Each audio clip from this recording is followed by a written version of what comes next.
Loti, ¿cuál es el rol más fuerte, más difícil que has hecho en tu carrera como cantante de ópera? ¿Que has tenido que enfrentar? Sí, hablar de eso no es fácil porque en general casi todos los roles son difíciles, pero yo puedo decir que la ópera Aída, con la cual inauguramos el Teatro Teresa Carreño, yo canté la parte principal de Aída con los cantantes de la Scala de Milán y el director Tamás Pal. Hicimos esa ópera en forma de concierto, no se montó con vestuario ni escena. Y recuerdo que tal vez el área más difícil que yo he cantado en mi vida, sin duda, lo puedo decir, para mi tipo de voz, para una soprano lírico spinto o Cieli Azzurri de Aída, es un área muy difícil, es un área muy aguda, que hay que cantar con mucho lirismo, con mucha sutileza, y una voz tan pesada como nosotras no es fácil. Es realmente un área sumamente compleja desde el punto de vista técnico por lo aguda. Está en un registro casi permanentemente agudo y no es fácil sostenerla. A mí, sinceramente, lo puedo confesar, me costó muchísimo. Yo sudé profusamente. Y el rol de Liu entrando a aquella que yo vi en el año 78, ¿cómo lo recibiste? ¿Te dio mucha satisfacción? Eso fue maravilloso lo que yo pude escuchar allí. ¿Qué piensas? Además ese personaje me encanta, es un personaje tan sufrido, ¿no? Sí, la pureza. Y es la pureza, ¿no? Sí, la pureza, sí. Liu sin duda es un bellísimo rol para una soprano lírica pura. Yo en ese entonces estaba en un lirismo, yo estaba en el registro de lírica pura, yo era bastante joven. En ese entonces la voz todavía tiene una cosa muy prístina, un timbre muy claro. De verdad que el rol de Liu me pareció también un rol muy importante, muy hermoso, y sobre todo la belleza, la pureza de la emisión de la voz me permitió cantar tal vez un rol que no estaba dentro de mis planes, porque me interesaba mucho más Tosca, Aída, Norma.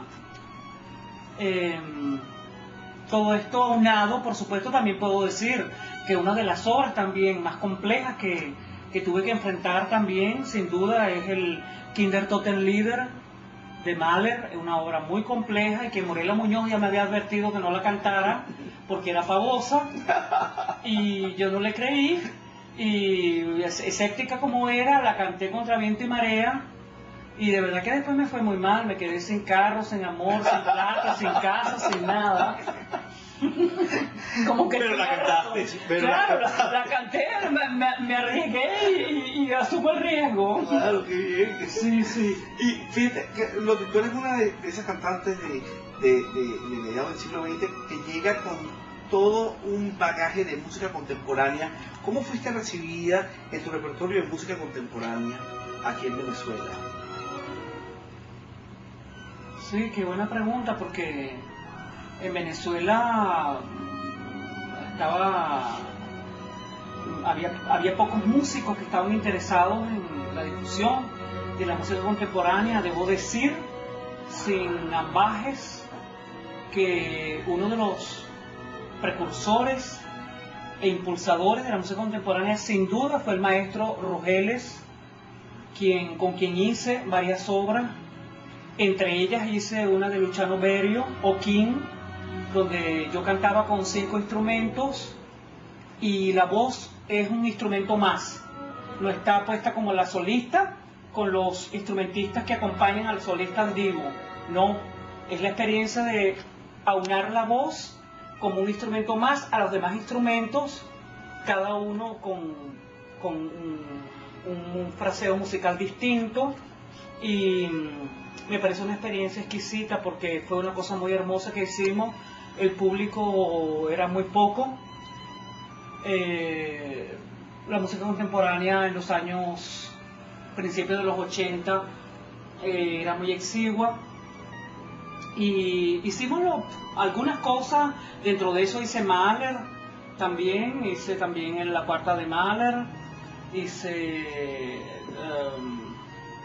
Eine Fahrt in Gesellen, también las canciones del viajero, y luego, bueno, y después salto a Kurzweil, ¿no?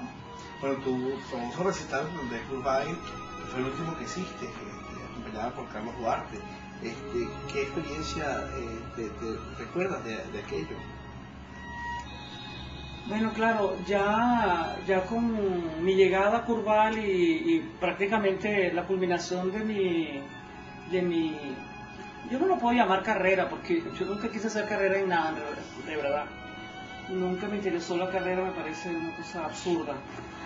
Mi interés en la música y lo que yo vine a hacer modestamente en la música culminó con Kurzweil, con un recital que hicimos en la sala José Félix Rivas, un recital que yo produje, que se llamó Lírica Ecléctica, donde cantaron alumnos míos formados integralmente en mi escuela, en la escuela de canto lírico, el taller de técnica vocal y repertorio Fedor Alemán, donde he formado a muchísima gente, a muchos jóvenes de todos los tipos, y dos alumnos míos, los más adelantados y los más,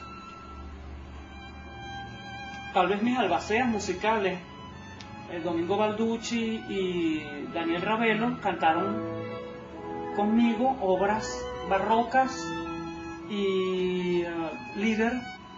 Y yo concluí el recital con Carlos con 5 canciones de cabaret de Kurzweil, que pienso que es la maestría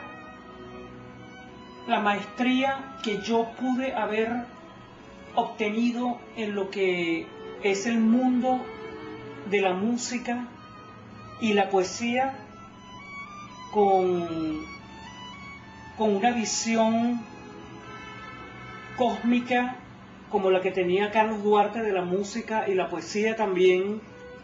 Logramos de una manera inusual unir dos visiones que fue una sola, y donde pudimos expresarnos y darnos. Yo no estoy muy segura que ese recital y esas canciones las hayamos hecho para el público. Eso lo hicimos para nosotros mismos.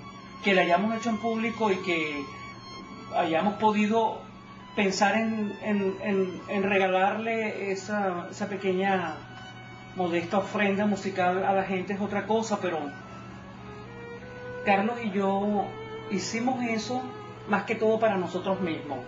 Nosotros hicimos música, él hizo música para mí y yo para él. Qué hermoso, ¿no? Eso fue lo que creo que... amor, ¿no? Sí, creo que eso es lo que está plasmado ahí. Sí, sí. Dos músicos haciendo música uno para el otro y